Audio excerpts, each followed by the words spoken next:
Welcome to the Andrew Brel Substack. Today's post is narrated by Andrew Brel. A Short History of Resistance, read by Andrew Brel. In this golden Epstein Kuchner Trump era of monetized, indemnified mass baby murder, where a Zionist 1% own 90% of US wealth and influence, you have two choices: resist or comply. This photo of a 4-year-old child named Mira is by Mimi Sayed. It appears in a September 2025 report in Dutch paper De Volkskrant, the People's Newspaper, reporting on the Zionist strategy that targets children and infants with shots to the head or heart. A strategy identifying children as high-value targets where babies are the highest. I first wrote about this aspect of Zionist child murder in 2024 after hearing volunteer American surgeon Dr. Mark Perlmutter report what he saw following his multiple visits to Gaza beginning in March of 2024. Doctors in Gaza treating injuries in A&E report a pattern of children and babies showing up with gunshot wounds to the head or chest. Over the past 2 years, Dr. Perlmutter has repeatedly reported the Zionist strategy of targeting children with shots to the head or heart. On one of his visits, he saw 2 babies who were shot twice. No child gets shot twice by mistake, he said. Babies shot twice in the heart, the baby heart double tap. Up there with the 1 bullet 2 kills sniper hit on a pregnant woman's belly. The peak of Zionist achievement for snipers who know how difficult it is to place 2 rounds into such a small target, a baby's heart cavity or a pregnant woman's belly button.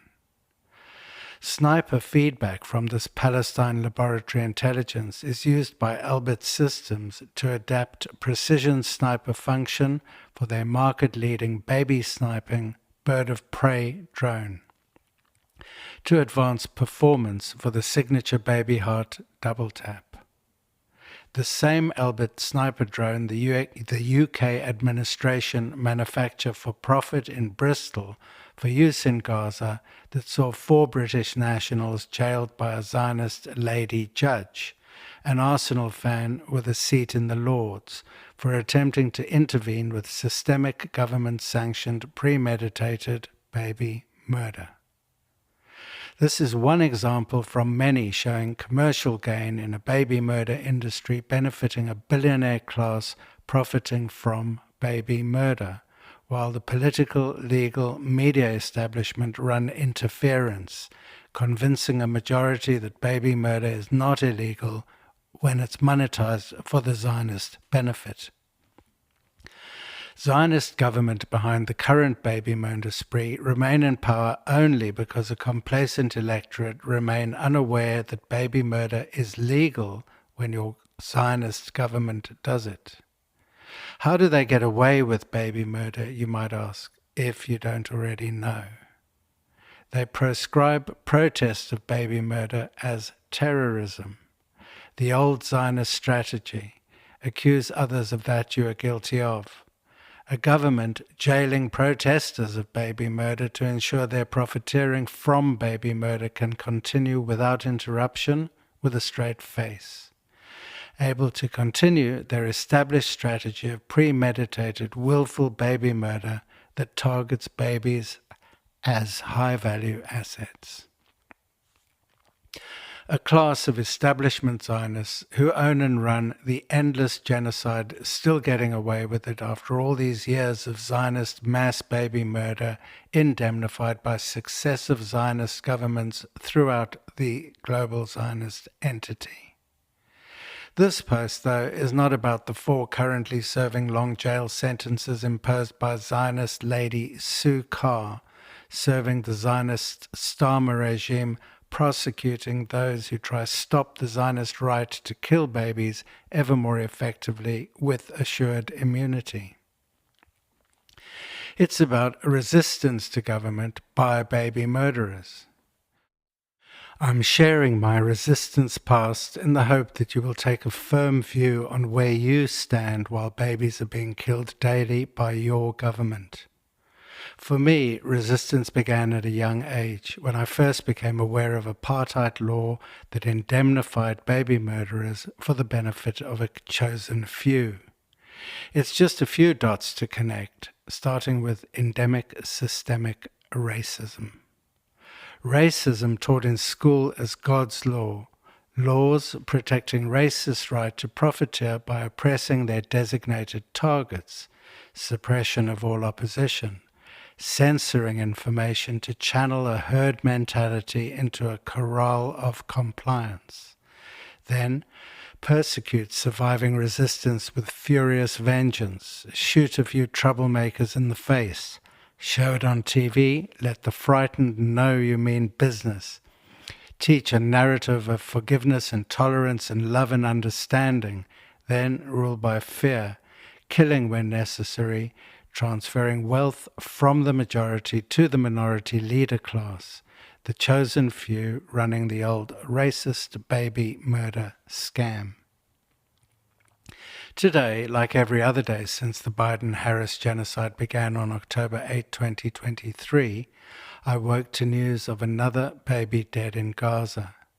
A daily occurrence I've reported daily, in the course of which I couldn't help but notice the vast majority of my fellow citizens don't care. Babies are dying daily, targeted by grown men who kill them in ever more imaginative ways in a determined strategy that targets young babies in full awareness that they can, because it's not against any law that would have them arrested and jailed. Baby murder is legal for Zionists indemnified by your Zionist government. There is a good reason why babies are high-value targets for Zionists on their Zionist Greater Israel mission. Nothing encourages a population to move on more effectively than seeing their infant's head disappear in a watermelon puff of red. Any ideology willing to train their own children to behead infants under the age of 1 with a 5.56mm round to the head presents a formidable enemy few parents would be willing to challenge after losing their newborns in this way. Years before I saw Zionist lawmakers make baby murder legal, I had considered the baby murder component to ethnic cleanse strategy, and although I was only about 15 at the time, I thought then that baby murder should be illegal. I believed that baby murderers should be held to account in law. It just seemed like common sense. Consequently, from an early age, I have offered resistance to the best of my ability against the oppression, the entitled chosen few who generate enormous wealth for themselves in a methodology of wealth accumulation that deliberately targets and kills babies, knowing they have assured indemnity. In the course of my resistance, I saw that the reason baby murder remains legal is because not enough people resist their government indemnifying themselves while killing babies. When trying to speak up for babies being murdered, I began to understand the power of propagandizing media. Here's some background in my awareness of child murder law. Growing up in Africa, I was very much aware of the child mortality rate in the empire's mostly Zionist-led activities. Empire has always killed babies as a formative component of conquest. In so doing, the laws accompanying these settlers killing babies have always offered assured immunity to the baby murderers. I learned about the Boer babies who died in the British concentration camps in the first genocide of the 20th century. Some 50% of the Boer child population under the age of 16 died in British concentration camps during the Second Boer War. I know this because I've seen the graves and read the headstones. After I moved to England, I learned that some English friends I met, many of whom identified as intellectual liberals, were aware of the empire's legacy in monetized indemnified baby murder for king and country, but the vast majority were not. They had no idea of the British genocide of the Boers in the South African concentration camps that deliberately starved babies to death as a strategy contrived by their commander-in-chief, who then not only indemnified all responsible for mass baby murder, they were welcomed back to England as victorious heroes, with statues and parades and seats in the House of Lords, where they got to pass more laws indemnifying mass baby murder. I know to the nearest 100,000 how many black children died in squalid poverty arising from the British laws enabling forced labour theft of their natural resources. Theft that includes stones still appearing in the crown of King Charles to this day, while the people who mined Kimberley, imprisoned by race laws tying them to indentured servitude, rot in unmarked graves to this day. I've been to the Great Hole of Kimberley, the biggest hand-dug open mine in the world, and seen the memorials. I've seen the De Beers advertisements. Diamonds are forever. It was a nice touch getting a black woman to sing the song. In a simple formula from South Africa that repeats throughout the British Empire, the Rothschild family fund mass murderers travel to Africa with abundant golden guns, where they settle stolen land, oppress the natives into forced servitude, kill children at will, and steal the resources of a land in a cultural erasure where baby murder is legal and the baby murderers get a seat in the House of Lords. A strategy of killing for profit applied equally to all tribes of Africa, including the white one. Grand theft larceny, sending the proceeds back to the crown to be shared among the chosen few, born to be rich at the expense of children's lives, because God chose them. A business model that only succeeds through a rich veil of narrative control. A propagandizing media that ensures a consistent narrative among the plebeian class, the majority, who believe. People willing to kill children for their chosen few right to become extremely rich have always been my natural enemy. I've always thought that would be a normal reaction to seeing rich people kill kids for profit. The most remarkable observation I have after my 40-some years of resistance to this abnormal status quo made legal in law is seeing how many of my fellow humans remain indifferent to the murder of children by their leaders in their name. Anecdotally, based on my experience, that number of obedients supporting systemic legal baby murder for king and country is about 80%. The statistics backing up my experience are similar. In Stanley Milgram's 1962 Milgram experiment, about 20% of people have any capacity for critical thinking that separates them from the consequences of non-compliance with a regulated, obedient herd. Eventually, I was able to articulate this phenomenon in a song I wrote called Dumber Than Dumb. How else do you explain people voting for leaders who openly kill babies? Either they're dumb, the best case scenario, or being of sound mind and body, they electively choose government by mass child murder for a variety of reasons that are widely recorded, summaried by the saying, "You can never overestimate the public stupidity." About 40 years passed since I first became aware of the link between Zionist baby murder and profiteering. Consistently through the years, I've applied my best efforts to sharing what I know. My first book sold a few copies, so did my second and third, that returned to this theme, connecting capitalist empire dots with a disregard for children's lives. I built up a sizable follower base on Facebook largely by connecting with people interested in protecting children at risk in a learning curve that requires some revision of the history we were taught, replacing that with what we were not told. Just in the first 20 years of the 20th century, there were 4 genocides. History students reading this probably never learned in school. Aside from the British genocide of the Boers, killing half the Boer child population between 1901 and 1902, there was the Herero and Nama genocide in Namibia by the Germans between 1904 and 1908. A test run for what would follow after they got away with that one, proving genocide is not illegal when the genociders write the law. The 10-year Greek genocide between 1913 and 1923 killed off at least 1 million Greeks, many of those babies under the age of 1. The Armenian genocide killed off more than 1 million Christians in 2 years from 1915.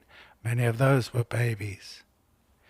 If you research any one of these events, the commonality is the suppression of reporting. During the Armenian genocide, the Ottoman Empire tried to prevent journalists and photographers from documenting the atrocities, threatening them with arrest.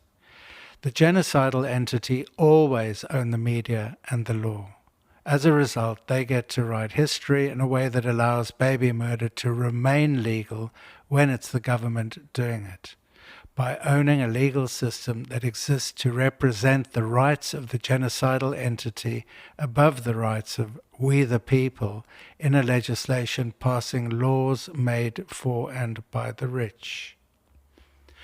To this day, British law indemnifies baby murderers even when they are seen to be knee-deep in children's blood, like the 20,000 employees of Elbit Systems profiting from the baby murder indemnity law, the law in which baby murder is not illegal when the government says so, ensures that not one single arrest for baby murder has occurred, even though the numbers of babies murdered is widely known.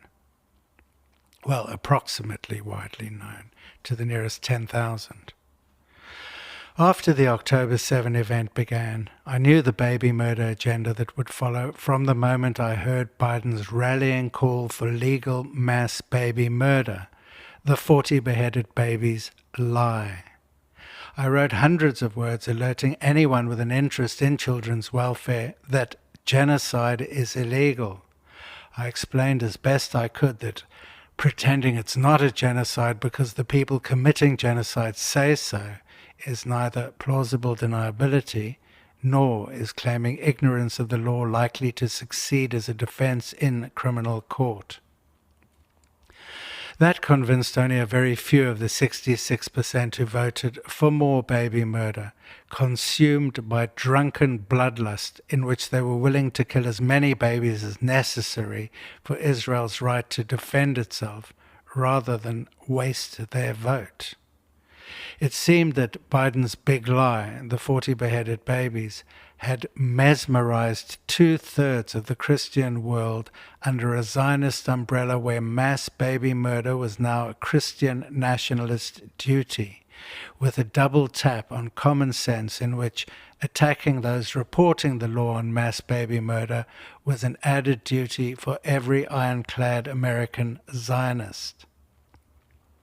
While it's true that I'm always right, except for that one time in '87 when I thought I had made a mistake, I knew to 100% of certainty that Biden's Zionist genocide of Palestine was baby murder most foul, that it was illegal, that it was deliberate, that just like every previous genocide, as far back as you want to go in Holocaust genocides, the 80% majority incapable of critical thinking would be led by a Zionist-owned media into an impression that mass baby murder was not only legal, it was a national duty, alongside the other crucial national obligation for any patriot to trust the president's right to mass murder babies legally, by attacking anyone claiming mass baby murder was illegal by any means necessary.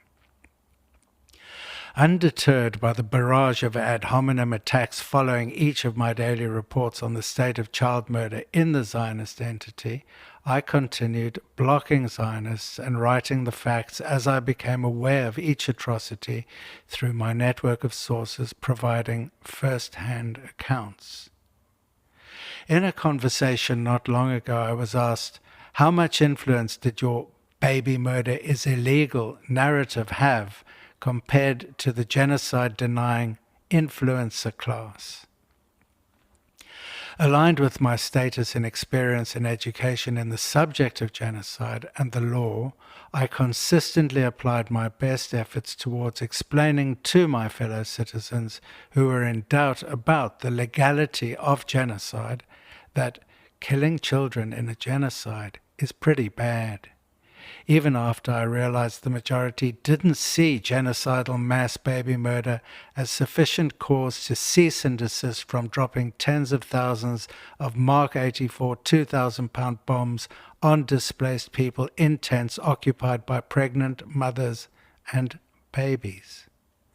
I thought by pointing out the live-streamed carpet bombing of concentration camp Gaza was also killing children and babies under the age of 1, this distinction might resonate with even the most enthusiastic Christians clinging ironclad to their baby murder entitlement on this unprecedented scale. 2.3 million people in a tiny strip of land being evaporated by more bombs dropped on women and children than any previous genocide ever, in a demographic reality where over 40% of the territory's inhabitants were under 18 years of age.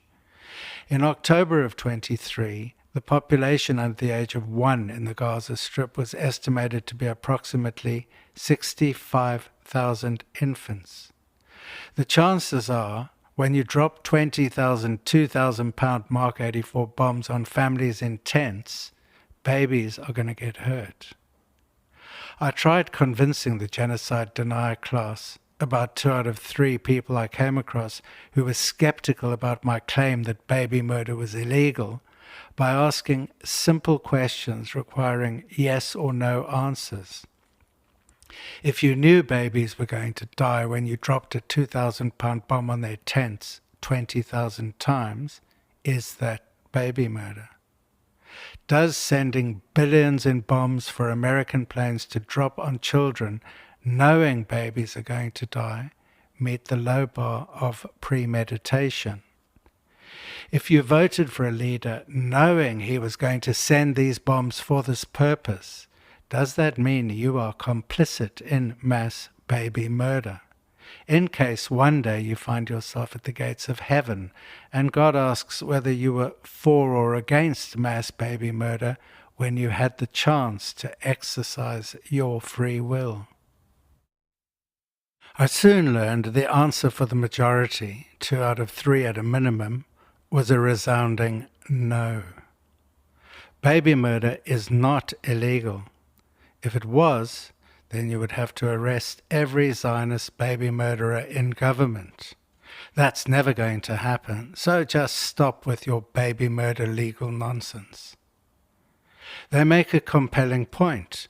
If baby murder was illegal, then the baby murderers would have been arrested and jailed, and that would have stopped more babies being murdered. Who are the baby murderers? The triggermen? The policy leaders, the commanders, the media indoctrinating the next generation of baby murderers, the lords and ladies passing laws to make baby murder legal, the manufacturers of tools for baby murder, the supreme leader transferring trillions from the poor to the rich by monetizing legal baby murder in a genocide industrial complex, making the rich richer still.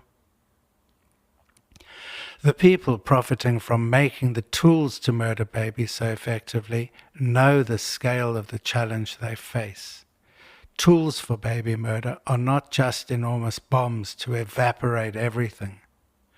To target babies specifically for their intrinsic high value, if you can't get close enough to use a knife, the optimal method is sniping. Sniping has made enormous advances with tech. When I was issued my sniper rifle in the apartheid army in 1979, it was an FN FAL 7.62mm. It had a basic metal sighting. You needed to spend many thousands of rounds on the shooting range to hit a golf ball target at 500 yards. Even then, the accuracy factor was not up to the challenge today's baby murder market demands from its baby sniping products. Producing sniper rifle platforms capable of delivering 2 bullets to a baby's heart requires many components of skill in both the manufacture and the delivery of the baby-killing round into such a small target, no more than the size of a golf ball. This is the challenge facing every baby sniper platform's developer in the Palestine laboratory.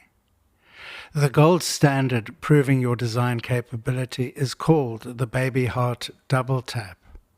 Once you can prove your platform's accuracy by placing 2 rounds in a golf ball-sized baby's heart cavity at 200 meters, you have the best seller at the world's next arms trade show.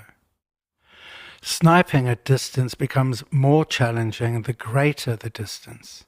The further the target, the harder the shot. In Gaza, it became increasingly difficult for infantry snipers to get close enough for a clear shot, especially as mothers who sense danger would protect their babies by becoming a human shield. As drone tech advanced, fixing the sniper rifle onto a 4-rotor loitering sniper drone became an obvious choice for winning a bigger share of the baby sniping market. As any sniper knows, you need perfect stability in the firing platform to make a perfect shot. The slightest movement, even in applying pressure on the trigger or exhaling at the wrong time, affects strike accuracy. Initial efforts to mount sniper rifles on drone platforms struggled for 2 reasons: stability and noisiness. The sound of the drone's 4 motors gave early warning to mothers, who could then become human shields to interfere with the sniping platform's efficiency. Advances in AI stabilizing software eventually overcame the issue of instability at the point of fire.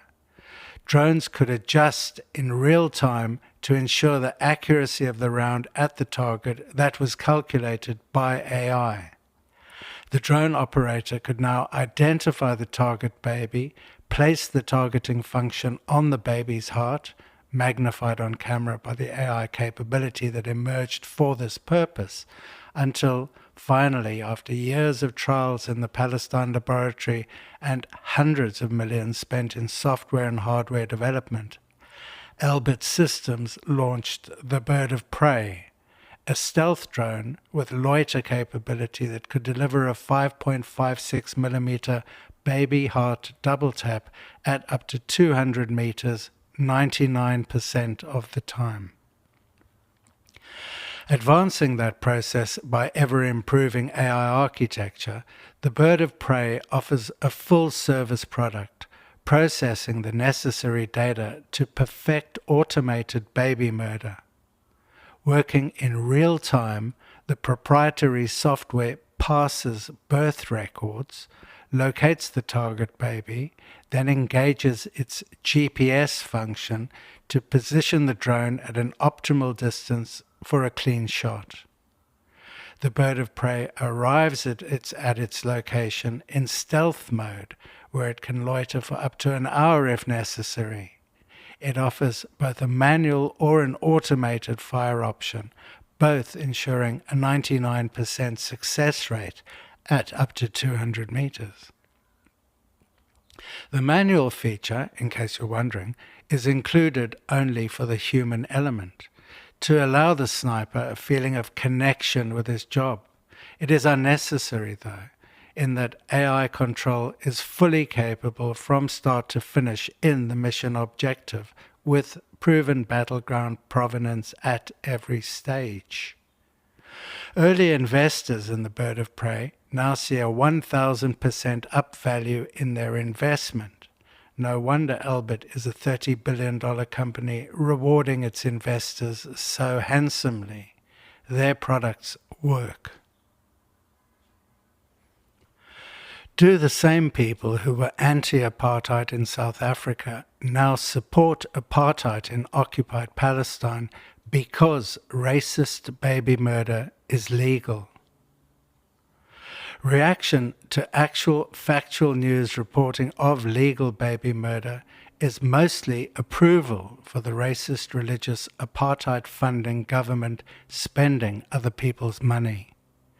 The majority, a number roughly the same as the numbers who voted for genocide in the Zionist election of 2024, had no red line when it came to genocide of Palestinians. They still have no red line to this day. It doesn't matter what the facts say. They will never apologize for mass baby murder.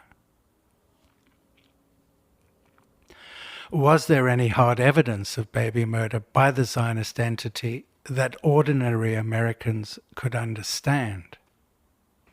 In November of 2023, I wrote about the Al-Shifa premature baby murder by the Biden-Harris administration.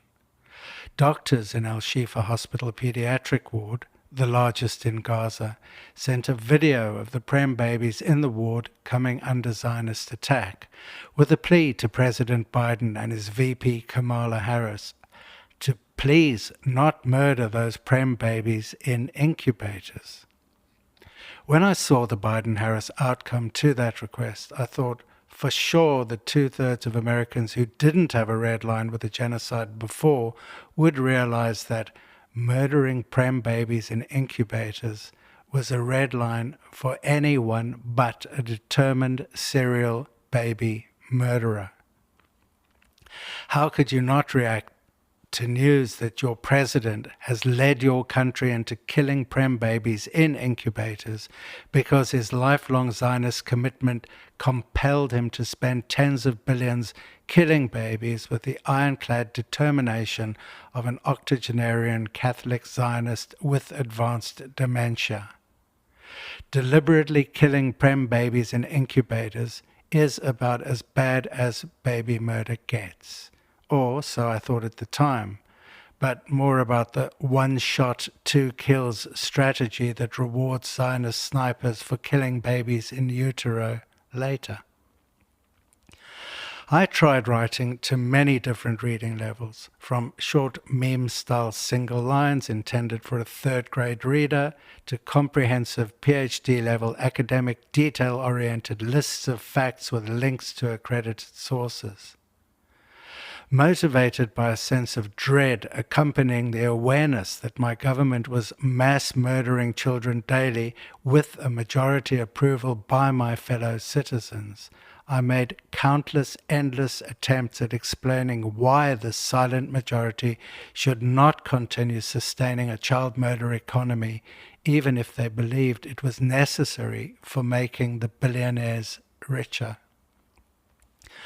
I tried presenting the case for electing to not kill babies as a Christian nationalist duty in its single-line conclusion. Mass murdering babies with premeditation is wrong, and there is no but that can misrepresent this overarching truth. I tried expanding it to buddy talk for the sports fans with the high single-digit IQ. Guys, they're sending tens of billions of your money in ordnance that is used specifically to kill babies. This is premeditated baby murder on a scale no fascist entity in history has managed. We have at this point killed 10,000 babies under the age of 1. Do you think we should stop mass murdering babies anytime soon? Or do you have a number in mind before we say, that's enough babies killed? The most common reaction to my words for dying babies was at first surprising to me before it became predictable. starting with a glazed-over look as the programmed reaction kicked in. Approximately 2 out of 3 of my friends, in both the virtual and the physical realm, reacted in the same way. 2 out of 3 were not shocked by the fact that the Zionist government policy targeted babies for premeditated murder. They were angry at me for raising the subject.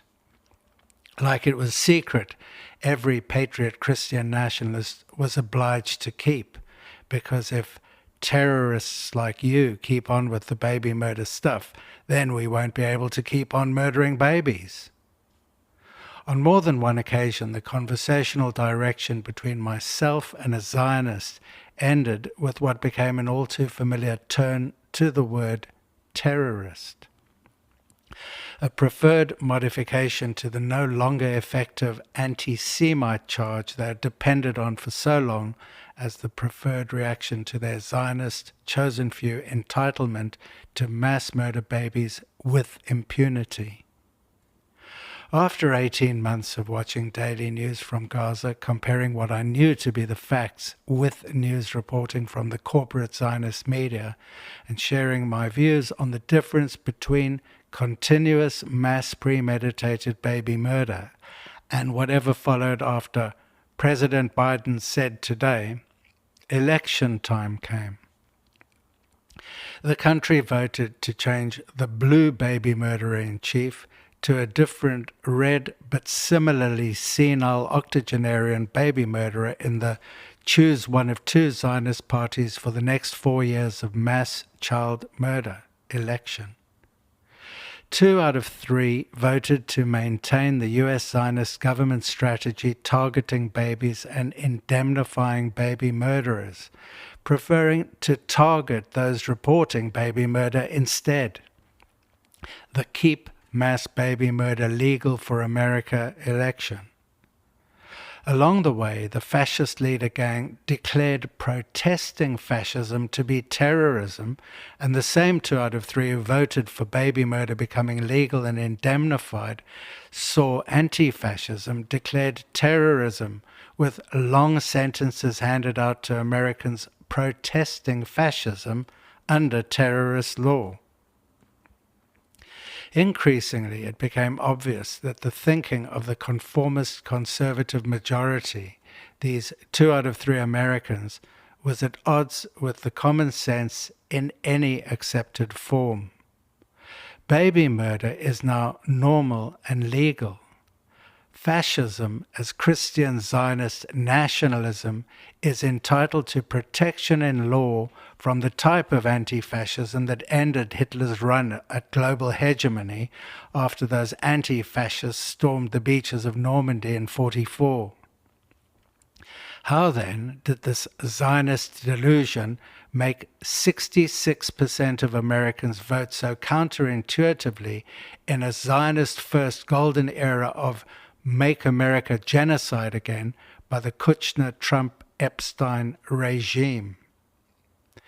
As the live-streamed coverage of the mass baby murder Holocaust expanded, so the commitment to defend the Zionist right to a final solution, genocide, saw a big influence complex manufacture opinions for a majority in which it's not a genocide unless the genocidal entity says it is.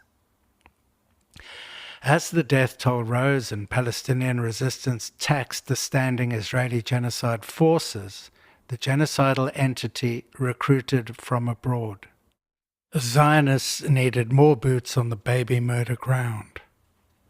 Spreading a narrative attracting new recruits to the Zionist cause saw hundreds of billions change hands in acquiring more opinion-shaping media to tighten the stranglehold applied by the chosen few on common sense, in which baby murder is only ever illegal and wrong. Not according to the Zionist-owned corporate media. You would never know a single baby had been harmed if all you ever read was BBC News. You would never know that baby murder was illegal if you watched CNN or Fox. Soon after the Biden-Harris genocide began and local recruitment dipped, baby murder tourism became a thing. Billions were spent attracting new visitors to kill babies legally. Travel to occupied Palestine, get a uniform, a Galil rifle, an Albert bird of prey drone if you're serious, and as much ammo as you need to snipe as many babies' heads as you need to make baby murder great again. With enough practice, volunteers could win both a Baby Heart Double Tap t-shirt and a One Bullet, Two Kills Zionist of the Week award in the same 3-month tour of duty in Gaza. I wrote about that on the Zionist platform Facebook in a piece that was read by tens of thousands shortly before my account was seized. Meta-Zionist bias saw many posts like mine critical of legal mass baby murder with permanent indemnity in constitutional and international law being permanently deleted. At the same time, posts written by Zionist baby murderers promoting the counter-narrative in which baby murder and genocide became conspiracy theory, fake news propaganda by a small minority of troublesome terrorists jealous of the billionaire class proliferated. Posts of this type, glorifying indemnified baby murder, commonly had millions of likes. Meta and every other Zionist-owned influencing platform made baby murder legal, popularizing pro-baby murder posts while silencing the counter-narrative. The most popular influencers repeated a narrative in which baby murder, genocide, child amputees, and carpet-bombing pregnant mothers in tents never existed. It never happened. It's fake propaganda by terrorists. The most humane army in the world would never harm a single baby. The majority of Americans, already raised in a culture of mirror-repeat conformity, could only trust the word of the influencers they trust. Half the country identify as Swifties. Taylor never mentioned a genocide. If babies really were being sniped in the head by Albert bird of prey drones, Taylor would have said something. But hey, 50% of Americans are more concerned by Taylor's wedding plans than by any babies being sniped in the heart or the head. Priorities matter. In a climate of popularity deciding right and wrong, it's hard to start a conversation on why baby murder should be illegal in a landscape with so many big, beautiful, deep sand piles to bury your head in. Is baby murder good for the billionaires? Is that why 2 out of 3 Americans voted for endless, indemnified baby murder? Follow the money is a common method when investigating crime. Since October 7, the 100 richest billionaires have all seen their wealth more than double. These same billionaires own every last social media platform and every last mainstream news broadcaster. The portal to actual news is controlled by the same owners. The gatekeepers are all, 100% of them, Zionists standing ironclad behind baby murder. It's their job to make more money maintaining this status quo in which Israel has the right to exist and Israel has the right to defend itself.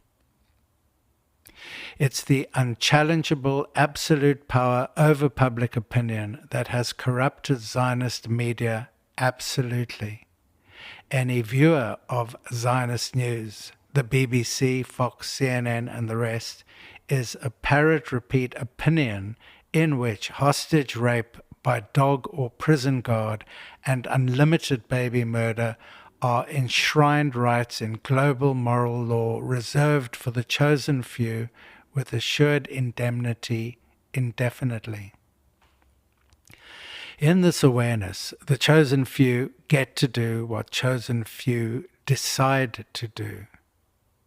Israel has the right to use dogs for hostage rape and Israel has the right to kidnap, rape, and torture women seized illegally in international waters as legitimate indemnified punishment for trying to feed starving babies in Gaza. If that wasn't God's truth, then you would have seen the kidnapper rapists arrested. Kidnap rape is legal when Zionists do it because they say so in a golden Zionist era where the law is what the Zionists say it is. Premeditated mass baby murder is legal for the same reason. Legal indemnified atrocity by the global Zionist cabal will continue for as long as the Zionist cabal remains the arbiter of international and domestic law. Not one Zionist hostage rapist has faced any censure, ever. Not the Zionists who killed 34 American sailors on the U.S. Liberty, not the anonymous bulldozer driver who crushed Rachel Corrie under his Caterpillar tracks and then saw President Bush support his right to defend himself against the terrorist American. Not the crew of the U.S. Vincennes who shot down Iran Air Flight 655, killing almost 300 civilians over the Strait of Hormuz, 60 of whom were young children. The 5 Israeli reserve soldiers accused of the severe abuse and anal rape of a Palestinian detainee at the SDE time and detention facility remain unnamed in public reports thanks to military gag orders and privacy laws ensuring endless anonymity for any manner of crime that is not crime when it's Zionists doing it. These 5 hostage rapists were celebrated as heroes of Zionism, free to travel to any outpost of the Zionist empire, like Disneyland, for their recreational reward between rape-murdering hostages in a culture where hostages are routinely raped to death with assured immunity. The prominent Palestinian orthopedic surgeon, father of 5, Dr. Adnan Al-Bursh, 50, was arrested at work in his hospital in December of 2023. After 4 months of daily torture, allowed, funded, and indemnified by the U.S. Zionist administration, Dr. Al-Bursh died in April of 2024 after being subjected to severe physical abuse, torture, and serial rape. A senior doctor, the head of orthopedics at Al-Shifa, the largest hospital in Gaza, was raped to death by Zionists who remain unnamed and free to continue being paid by the U.S. administration to rape hostages at will, assured of endless immunity, equally assured of endless funding by the U.S. Kuchner Epstein Trump Zionist entity. This pattern of killing indiscriminately with indemnity repeats daily since 1948. Zionists murder Palestinians with ever-increasing barbarity, funded by the United States, indemnified from international law, allowed to continue their Zionist right to exist as a mass baby murder entity to this day. This information is widely known to all, except the head-in-the-sand majority who choose to watch the BBC, Fox, CNN, and every other Zionist broadcaster. In a simple analogy of means, motive, and opportunity, while the resistance to cultural appropriation by the Zionist entity are preoccupied with mass baby murder happening every day, the same Zionist entity are effecting the greatest transfer of wealth in history. Federal Reserve data confirms the wealthiest 1% of American households hold roughly $55 trillion in assets, which is approximately equal to the total combined wealth of the bottom 90% of the U.S. population. The vast majority of wealth in the United States that owns all popular opinion-shaping media is held by approximately 10 corporations, all of whom are Zionist. The overwhelming bulk of equities traded on Wall Street are owned by Zionists, benefiting pro-Zionist recipients. The passive index fund industry is dominated by the big three, BlackRock, Vanguard, and State Street, that together constitute the largest shareholder in 88% of the S&P 500 firms. All three institutions have purchased billions of dollars in Israeli government bonds. They hold stock in the bulk of all media corporations. BlackRock owns 4% to 13% of Comcast, the parent of NBC, MSNBC, CNBC, and Sky. An estimated 12% stake in the Walt Disney Company, parent of ABC and ESPN, an estimated 18% stake in Fox Corporation, an estimated 16% stake alongside Vanguard in CBS Paramount Global, a 5.8% stake in Warner Brothers Discovery, approximately 7% of News Corp. BlackRock purchased large share positions in Trump Media and Technology Group ahead of its inclusion in the Russell Index.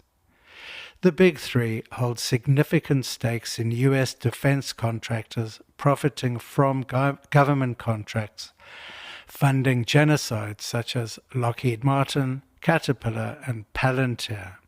They are invested in Israeli defense and cybersecurity companies, including Elbit Systems, who supply the highest performing stealth-compliant loitering, baby sniping drones currently dominating sales in the baby sniping tech sector. What's racism got to do with it? As a lifelong anti-racist, I have a firm position on the racist component in Zionist ideology. Zionists conflating Judaism with Zionism do so with good reason. Many of my most valued friends are Jewish. Many are American. None are Zionist. None are racist. I see racism as the greatest blight on humanity and Zionism as its bastard child with unregulated greed. You can no more lump Zionists in with Jews than you can lump Nazis in with Germans, pedophiles with Catholics, or apartheid fascists with Americans. The majority benefiting from Zionist child murder profiteering are not Jewish, although the majority of Americans are racist, consciously or otherwise. If you could remove racism from Zionism, there would be no Zionism. Zionism is a racist ideology. It's that racist component that indemnifies their baby murder culture. Palestinian babies are an inferior race, not warranting the same legal rights as the chosen few. I would no longer raise a glass of wine with a racist than with a fascist Nazi than with a Zionist baby murderer. That's my personal BDS red line. No baby murderers. Can't abide a single one of them. That's alongside my other dark red line. Those most responsible for the veil of silence protecting the ongoing assured immunity for this culture of racist mass baby murderers. The cheerful head-in-the-sand evangelists promoting their airheaded brand of Christian, don't be so judgmental, love, tolerance, forgiveness, and redemption for hostage anal raping baby murderers. An ingrained cult of blind ignorance inviting and encouraging ongoing mass baby murder that is approximately as offensive to me as the Zionist class of baby murderer who targets this mental fragility as the Trojan horse to slide their baby murder entitlement through. That's just me, though. I'm sure believers in the blissful benefits of meek ignorance, the don't be so judgmental deep thinkers, need never feel remorse for their indemnifying contribution to endless genocide. 6 of the world's richest 10 are Jewish Zionists. The 6 Jewish billionaires dominating the richest list include Larry Page, Sergey Brin, Larry Ellison, Michael Dell, Mark Zuckerberg, Steve Ballmer. The other 40% of the world's richest are not Jewish, but they are Zionist, with investments in Israeli genocide tech. Elon Musk, Jeff Bezos, Jensen Huang, and Bernard Arnault. 100% of the world's richest are rich because they support the Zionist code in which baby murder is legal. All the names on this list have seen their fortunes more than double since the Biden-Harris genocide began in October of 2023. Unarguably, had any one of those 10 not invested in obstructing international law, defending the Zionist right to mass murder babies with indemnity, they would not be on this list. Not all Zionist baby murderers are billionaires. There is an emerging class of Christian nationalists want to be a billionaire so bad they will join the club by killing babies, then profiting from highly paid work on offer from the Zionist entity on that pathway to enormous wealth that may well lead to the billionaire club membership for baby murderers only. Like membership to a cult who swear allegiance to their common cause by drinking babies' blood. The so-called blood libel derives from a story Romans told about the early Christians. In the baptismal Eucharist, a newborn would be concealed in a large loaf of bread, and the new Christian was told to break the bread with a dagger by running it through the center. The bloody bread would then be eaten by the rest of the congregation, and the newbie would be told they would be accused of murder if they decided to leave. Initiation to cult by baby's blood.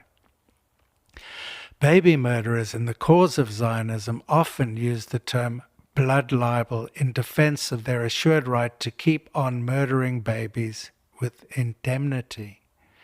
Their blood libel refers to a centuries-old antiseptic conspiracy theory that Jews ritually murder Christian children to use their blood for religious rituals. Zionists use blood libel interchangeably with anti-Semitism to deflect modern accusations that falsely vilify Israel and the Jewish people for murdering babies. Because no Zionist ever murdered a baby. More fake news, that is, anti-Semitic blood libel that will soon be proscribed as terrorism because how dare you question the chosen few's right to deny baby murder is baby murder. Accuse others of that you are guilty of is a familiar trope of Zionism. When the Zionist entity controlled the portals of influence in popular success, non-compliance with Zionist direction has financial consequences in equal and opposite proportion to serving the Zionist cause. Before I talk about financial consequences for those who speak against the Zionists, who own most of everything, I'll mention one consequence from my own income. I had a little income stream on Meta from my 100,000 Facebook peeps who played my 90-second videos containing my copyright music that triggered royalty payments. I typically would shoot 90-second videos on my travels, then link in my published music on that video, and I did that several hundreds of times. Some of those videos were played a lot, generating small amounts that added up to more than you might think. That income stream ended when my Meta account was seized. I considered legal action, and in that process I came across the head of Meta AI, the office who determined the search criteria identifying accounts to be blocked and those to be permanently blocked, with total disregard for the law of theft, the unlawful taking of someone else's property with a specific intent to permanently deprive the owner of it. That's where I came across Shera Anderson and her qualification for identifying suspicious words to be rounded on by Meta AI. Keywords like baby murder, genocide, child amputee, Jews. While I was considering legal options to recover my stolen copyright data from Meta, I learned about Shira's time as a baby murderer in occupied Palestine thanks to an organization called Garin Zabar, a Zionist organization recruiting lone soldier volunteers to enjoy a tour of Gaza, murdering babies in exchange for what is called aliyah, Hebrew for ascent or going up, offering assisted passage for wannabe baby murderers to visit Israel's Palestine laboratory. Shira Anderson, who seems to be a very attractive blonde with a lot of makeup and very white skin and red lipstick, was a former head of Meta's AI policy for 11 months from June 2024 to April 2025. Shira voluntarily enlisted in the Israeli military through the Garin Zabar program. Anyone can contact Garin Zabar and sign up for a baby murder tour. You don't need to be Jewish. Shira Anderson isn't. She signed up on the Garin Zabar page and served in the Israeli baby murder genocide for a total of 2 years before taking on the challenge of shaping Zionist policy for Meta. Garin Zabar has been supporting lone soldiers since 1981, says their webpage. They say, "We are an Aliyah program for young adults who have chosen to make Aliyah and build their future in Israel. Following this decision, they choose to serve in the IDF as part of their journey in accordance with Israeli law, in which mass baby murder is a legal duty and a national obligation." Their webpage makes some reading. You can see that on the Substack. The link is there. And you get full board accommodation, you get assistance with civil services and IDF bureaucracy, you get integrated into Israeli society, you get to build a family with a host community, and you get blah, blah, blah, blah, blah. It goes on. They help you go kill babies really well. Shira Anderson's role as head of Meta AI policy follows a background of over 100 former Israeli genocide force baby murderers and Mossad intelligence operatives being employed by top 10 billionaire Zuckerberg's tech giant, shaping opinions for the 4 billion consumers of manufactured opinions on Meta. Right around the time my unpopular reports on legally indemnified mass baby murder strategy reached 100,000 followers on Meta, my account was summarily blocked, with my copyright assets summarily seized in a copyright theft that is illegal. The fact that I reached 100,000 interested in the subject of Zionist baby murder on a Zionist platform before they shut it down proved to me that there is an interest in knowing whether mass baby murder is legal or not, and also that their threshold of tolerance for free speech ends when the audience reaches 100,000. Around that time, I wrote a book about Zionism. That too got blocked for a time. That too had keywords that attract Zionist bots. Seeing how sensitive Zionist bots were to the word baby murder made plain the way to popularity on internet publishing required no mention of baby murder, possibly explaining why so many are willing to look the other way while mass premeditated baby murder goes on day after day. I was only partially reassured when I heard Norman Finkelstein disclose his sales numbers were very similar to mine, either because Zionist bots disable content of this type from exposure, or because people are conditionally disabled from reading information about baby murder. The Zionist entity does not allow popularity to attach itself to sales that are not promoting the Zionist indemnity to murder babies indefinitely.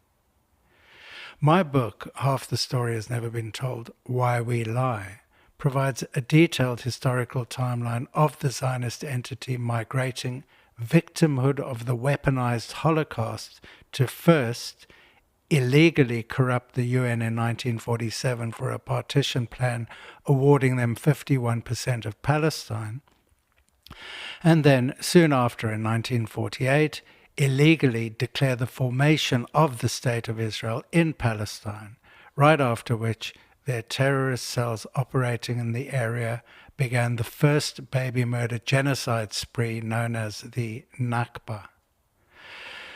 Between May 1948 and July 1949, Zionist gangs designated as terrorists by the British in the Mandate of Palestine era that ended 1 minute before Israel's declaration of sovereignty on May 14, 1948, ethnically cleansed more than 500 Palestinian villages and towns. This ethnic cleanse genocide was perpetrated by Palestine-based Khazarian-origin Ashkenazim terrorist baby murderers with little or no actual Semitic provenance, supplemented by overseas volunteers and operatives traveling to Palestine for this baby murder ethnic cleanse terrorism. These 1948 genocide tourists carried their native passports. Most were American, Canadian, Polish, and British. In occupied Palestine, they embarked on an orgy of mass baby murder, raping hostages, machine gunning unarmed civilians, and driving the displaced population on death marches across deserts in summer. With the conquest of Palestine complete, these baby murder tourists were free to return to their native countries with a blind eye right of return. The same freedom to travel for baby murder tourism continues to this day. Every time Israel needs more baby killers to man the front line in the legally indemnified form of baby murder they call mowing the lawn. Many of those displaced in 1948 ended up in Gaza. It is their grandchildren who are the babies Zionists from the UK, the US, France, Germany, and all other Zionists from the Chabad diaspora travel to Gaza to snipe from a safe distance, trained to aim for either heart or head. These baby murder volunteers, an estimated 23,380 American citizens and an estimated 2,069 British passport holders have served in the Palestine laboratory since October 7, 2023. All 25,000 of these baby murderers remain free to return to their homelands, indemnified by laws protecting baby murderers from charges. Not one baby murderer from either the UK or the US has faced any charges for baby murder, proving baby murder by Zionists is not illegal in the UK or the US, ensuring these baby murderers can safely return to occupied Palestine whenever they feel the need to take time off their work in America and Britain to answer the Zionist call.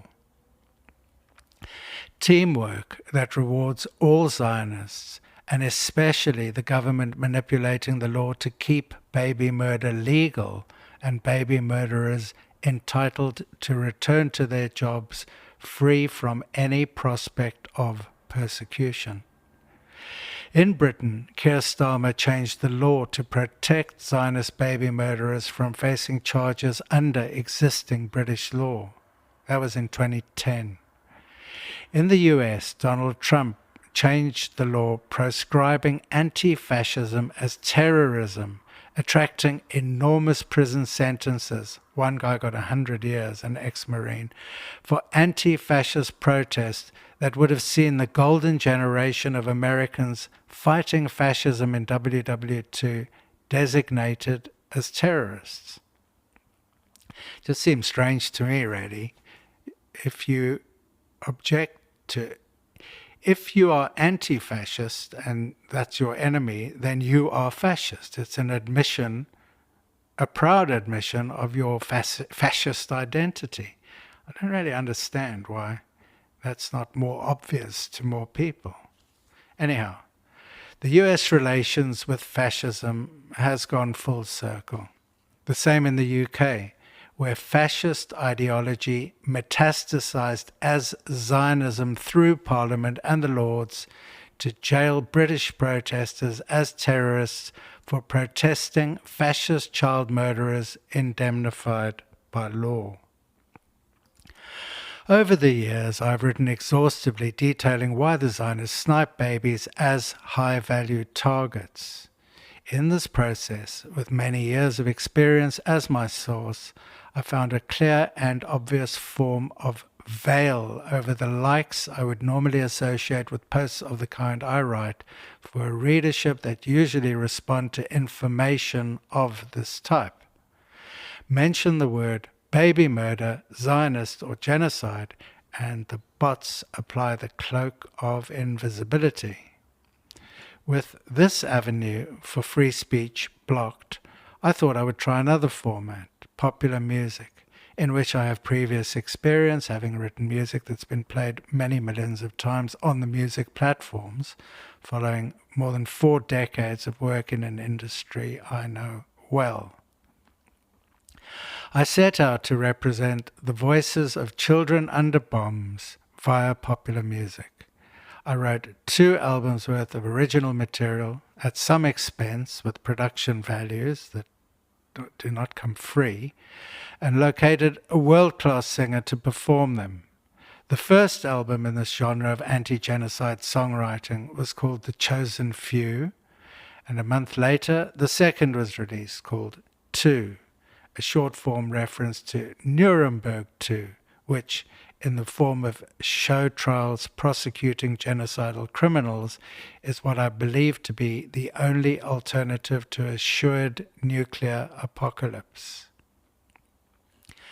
Both albums were sung by Logan Twain, a singer I met in a recording studio in Memphis in 2023, who had left behind an upbringing in a religious, racist Republican background to become an informed critical thinker, and who is also a world-class singer. In one of the songs, called Silently, I summarized this long post in a 3-minute, easy-to-understand series of rhyming couplets. Baby murder is wrong. Remaining silent when baby murder is happening is not only wrong, it's illegal. Remaining silent allows the baby murder to continue. Ignorance is no excuse. There is no plausible deniability. Head in the sand is going to suffocate you eventually. But even that simplified version of what should not be a complicated narrative failed to break through the stranglehold Zionism has on popularity shaping opinions. Clearly, the 2 out of 3 who look away silently while babies are dying every day do not want to be lectured on morality of baby murder by a handsome 26-year-old 6'4" singer from Memphis. Although the singer Logan Twain has performed these songs multiple times to sizable audience who always clapped loudly, especially the 1,000-strong crowd at Barcelona University who gave him a standing ovation over his loud performance there, and although both these albums have had some marketing on the music platforms that would ordinarily have produced at least tens of thousands of plays for this level of my production, Silently has had 179 plays on YouTube at this time when I post the links. 179 plays. Probably 20 of those are my family. At the same time, examining the popularity-curated platform of YouTube, a song running for the same length of time whose lyrical premise involves driving a Big Mac truck into a wet-ass pussy by Cardi B, called WAP, which is the acronym for Wet Ass Pussy, featuring Megan Thee Stallion has over 500 million plays. In terms of influencing people, especially young people most influenced by popular music, 179 views for a song about Zionist atrocity making baby murder legal in domestic and international law that affects every young American is no match for 540 million views for a song about a chunky girl's vaginal wetness in a music industry where popularity is controlled by Zionists in a methodology of circular dumbness, making the dumber dumber still. I'd never heard of Cardi B, so after I saw that, I Googled her, intrigued by why anyone would choose the wetness of their vagina as a reason to write a song. AI said, Cardi B identifies as a Christian. She grew up with a Catholic background and frequently expresses a deep belief in God and Jesus, often describing her prayer life as an unfiltered conversational connection where she talks to God exactly as she would talk to a friend. If God has no objection to her singing about her wet pussy for 500 million kids, then once again it shows how little I know about popular music. Closing, I noticed I'm almost at 1,000 straight days of posting about Zionists murdering babies daily since they began this current spree of mass baby murder funded and indemnified by the United States of Zionism on October 8, 2023. My message, every one of them over this period of time, appears to have had very little impact on any popular opinion in which Zionist mass baby murder remains legal and opposing it is punishable by whatever means necessary. I wonder how I have failed so spectacularly. Baby murder really is wrong. So is creating child amputees as a strategy for ethnic cleansing. Yet I have less than 1,000 followers on Substack, and more than half of my paid subscribers have left because it seems they are put off by the word baby murder and genocide. And as a consequence, babies continue dying daily, children keep losing limbs daily, and all of my efforts for almost 1,000 days don't seem to have saved one single amputee child's limb. Writing details of how the American public funded the largest child amputee population in history gets me like 10 likes, while a Christian girl singing about her wet vagina gets the attention of 500 million Americans. Interest in knowing about genocide, mass baby murder, child amputees and hostage rape has never been lower. Right around the time the genocidal entity is at its busiest, raping hostages, sniping babies in the heart and head, carpet bombing civilians wherever they choose, threatening to nuke entire civilizations, all with assured immunity, all with an enormous and overarching lack of resistance from a majority convinced by the Zionist media that these behaviors that were previously illegal in the never-again post-Nuremberg era are now legal under Zionist law. Not only is mass baby murder legal, but protesting mass baby murder is now one Trump signature away from being proscribed as terrorism. The Zionist narrative is working now better than ever, popularizing new legislation in which anti-fascism is terrorism. Protesting Zionist criminality may soon be criminalized as well, will soon be criminalized, unless the resistance ups its game.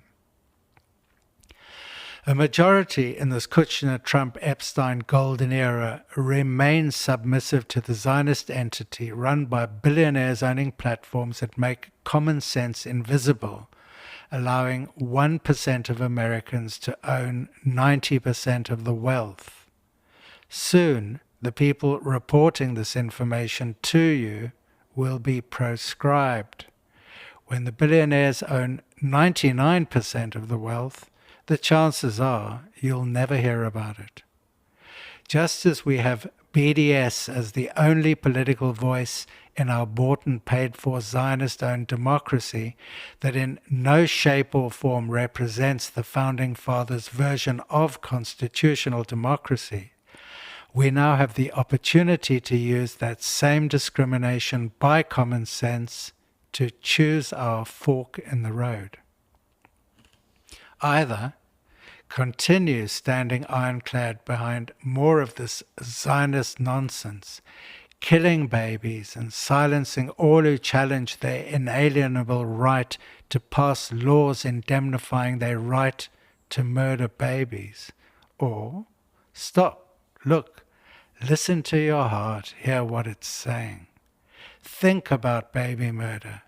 At what point will the people you allowed to murder babies with indemnity decide to stop murdering babies? The same with the transfer of wealth. When will they own enough to stop accumulating more? The same with law. When will they have passed enough laws to protect themselves from any accountability by jailing anyone who questions their right to kill as many babies as they need to? Would you care more if someone murdered your baby? Do unto others as you would have them do unto you is entry-level Jesus schooling for Christians and non-Christians alike. The choice is yours. On February the 28th, 2026, Amnesty International confirmed at least 120 children died, 73 boys and 47 girls. Also killed by 3 Tomahawk strikes were 26 teachers, several parents, a school bus driver, and a clinic technician. There is not one journalist who has visited the Shajareh Tayabe, I'm sorry I didn't say that right, the elementary school in Menab, who doesn't agree that the 3 Tomahawk missiles that hit in a strategic triple tap intended to maximize first responder deaths was not done with intent and premeditation by the Trump Zionist administration following wartime strategy in which demonstrating the willingness to kill children has the highest value in forcing surrender. To this day, premeditated child murder by Zionists remains legal in US law, while protesting it is terrorism. Do we wonder how many Americans approve of legal baby murder with assured indemnity for baby murderers applied indefinitely at their own discretion? In a spread of all current significant polls available on this June day in 2026, President Donald Trump's national job approval rating hovers between 36% and 42%. That is between 136 million and 142 million people, of whom an average of national polls shows 69% identify as Christians. Whether you believe statistics mean anything or not, the overwhelming evidence is the number of American voters who approve of government in its Zionist form is above 100 million. At least 1/3 of Americans, even if the polls are 30% awry. 69% of that number is at least 69 million Christians who believe indemnified mass baby murder is God's will in a golden era for prosperity Jesus in one nation under God's chosen Bible salesman. A culture in which a devout Christian who talks to God daily is enormously popular with her message about vaginal wetness, and the Zionist leader of the Christian majority posts images of himself as Jesus to widespread approval. Today, more than 1 in 3 Americans believe Zionist baby murder is legal. Not my opinion, a fact borne out by court records of baby murder arrests. Not one baby murderer in the current administration, or for that matter any of the previous administrations dominated by Zionist influence, has been charged with any offense under child murder law, baby murder law, or even international law protecting civilians from being mass murdered by the Zionist entity. Unless these numbers change significantly, and you'll know that when you see the numbers being arrested, the Zionist entity will continue mass murdering children with assured immunity. The Zionist administration will continue being owned by Zionist billionaires who will continue transferring wealth from the poorest to their own pockets until one day the 1% will own 100% of everything. At that point, not far from now, the surviving 99% owning nothing but the ghosts of murdered babies double-tapped with heart shots by their indifference will have occasion to reflect on their decision-making skills that brought them to this fork in the road. Sure, that's it. Thank you for listening. I can tell you that was the longest one-take read I've ever done. And if you want to check how close I got to the text, you can read the text I've just read on my Substack page, which is Andrew Brel Substack.